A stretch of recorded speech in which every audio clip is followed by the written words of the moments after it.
सहकारी मंत्री अरविंद सिंह भदौरिया ने कांग्रेस नेता दिग्विजय सिंह पर जमकर निशाना साधा। मंत्री अरविंद भदौरिया ने कहा कि दिग्विजय सिंह मीडिया में बने रहने के लिए उल्टे सीधे बयान देते रहते हैं।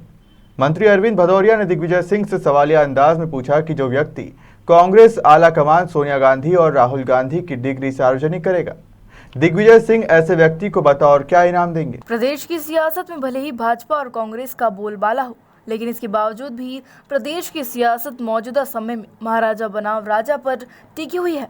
जी हां, हम बात कर रहे हैं पूर्व सीएम दिग्विजय सिंह और केंद्रीय मंत्री ज्योतिरादित्य सिंधिया की। कांग्रेस नेता दिग्विजय सिंह के बयान पर मंत्री अरविंद भदौरिया ने पलटवार करते हुए कहा है कि जब बड़े महाराज यानी माधवराव सिंधिया के सामने दिग्विजय सिंह के बैठने की भी हिम्मत नहीं होती। दिग्विजय सिंह केवल मीडिया में बने रहने के लिए बयान देते रहते हैं, जिसका लोकतंत्र में कोई मतलब नहीं होता है। मंत्री अरविंद भदौरिया ने कहा कि यूपी चुनाव को देखते हुए Digvijaya Singh Osama bin Laden को जी कहते हैं। इससे अंदाजा लगाया जा सकता है कि आतंकवादियों को लेकर कांग्रेस नेता दिग्विजय सिंह की सोच क्या है। और महाराजाओं के बीच जंग छिड़ गया है। दिग्विजय सिंह बार बार ज्योतिरादित्य सिंधिया को देश का सबसे बड़ा गद्दार कर रहे हैं। दिग्विजय सिंह जी के बारे में सभी को मालूम है, मस्करे टाइप के मीडिया में लगातार चर्चित रहने के लिए इस प्रकार के बयान देते रहते हैं।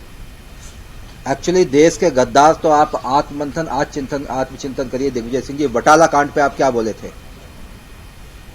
उत्तर प्रदेश में जब जाते चुनाव होते तो तुष्टिकरण की राजनीति की दृष्टि से ओसामा बिन लादेन को ओसामा जी करके संवाद करते Digvijay Singh ji. Osama bin Laden आपके लिए राष्ट्रवादी होगा, लेकिन देश के लिए अराष्ट्रवादी है और इंटरनेशनल लेवल पर बड़ा आतंकवादी था।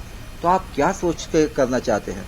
इसलिए दिग्विजय सिंह जी, आप भी जो बड़े महाराज साहब थे उनके सामने बैठने की हिम्मत नहीं करते थे। मैंने अपने आंखों से देखा है। आप भले भी चीफ मिनिस्टर हो गए, उसमें स्वर्गीय माधवराव सिंधिया साहब थे, या इनके सामने भी इस प्रकार जो हुआ था वो कांग्रेस शासन काल में नया संगत हुआ है। बार बार कांग्रेस ये बोल रही है। एक्चुअली जो आरक्षण किया था, कहते अंधा बांटे रेवड़ी और चीन चीन कर दे। उस समय जब आरक्षण हुआ कांग्रेस के समय में, हम लोग भी चिल्लाते रहे, हम लोग भी आवाज उठाते रहे कि ये जो है ना न्यायोचित नहीं है। वहां पर उन्होंने कांग्रेस के जो प्रभारी मिनिस्टर थे उस समय के, या बाकी लोग थे, विद्वेष पूर्वक ढंग से पंचायतों में आरक्षण की व्यवस्था की थी, जिसके कारण उनके विचार के लोग ज्यादा जीत के आए। इसके कारण ये कैंसिल करके और सामान्य रूप से चुनाव हो रहे हैं, सामान्य रूप से चुनाव में वो जीत। याचिका पर सुनवाई होने जा रही है और कांग्रेस कह रही है कि बीजेपी सरकार दोहरी नीति और मापदंडों को जो है कोर्ट में पेश करेगी। एक्चुअली पंचायत चुनाव होना चाहिए। पंचायत चुनाव की घोषणा की है, एक इंडिपेंडेंट निर्वाचन आयोग है, उसके माध्यम से पंचायत चुनाव का निर्णय किया गया। कांग्रेस का मैंने विवेक तनखा साहब से लेकर सभी लोगों ने ये चुनाव ना हो पाए इसके लिए लगातार कोर्ट में प्रयास कर रहे हैं, बाकी सब कर रहे हैं।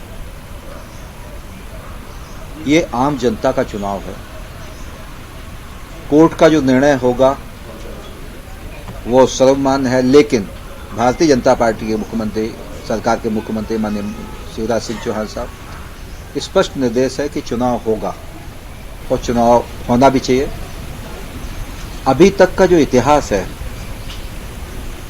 99% पानी मिलेगा।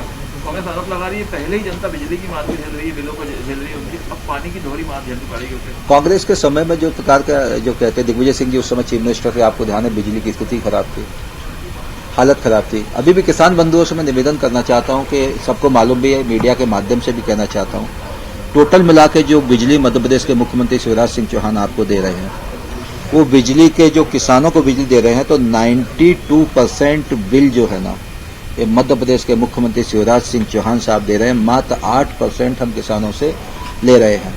तो इसलिए बिजली के बारे में संवेदनशील है माननीय मुख्यमंत्री महोदय और भारतीय जनता पार्टी की सरकार।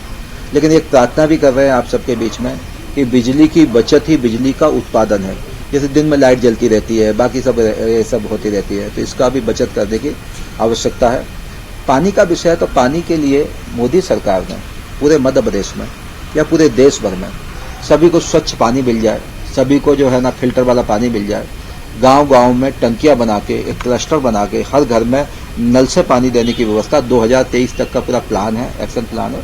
तो ऑलरेडी ये सब के लिए कर ही रहे हैं। और नॉमिनल कोई चार्ज अगर लेने की स्थिति में है तो मुझे लगता है सब देने को भी तैयार है, क्योंकि बीमारियों में बड़ा खर्चा होता है। अभी काय का ट्यूबवेल का पानी ले रहे हैं, अभी काय का ले रहे हैं, कभी कुओं का पानी ले रहे हैं, इन सब का ले रहे हैं। तो कई प्रकार की बीमारियां होती है, बीमारियां होती तो वह लंबा खर्चा भी होता है, सरकार को भी चिंता करती है इलाज के लिए, और बाकी लोगों का भी खर्चा होता है। तो मैं नॉमिनल कुछ अगर ले रहे हैं तो कांग्रेस ने तो आजादी के बाद नहीं दिया गरीब गांव के किसान को पानी।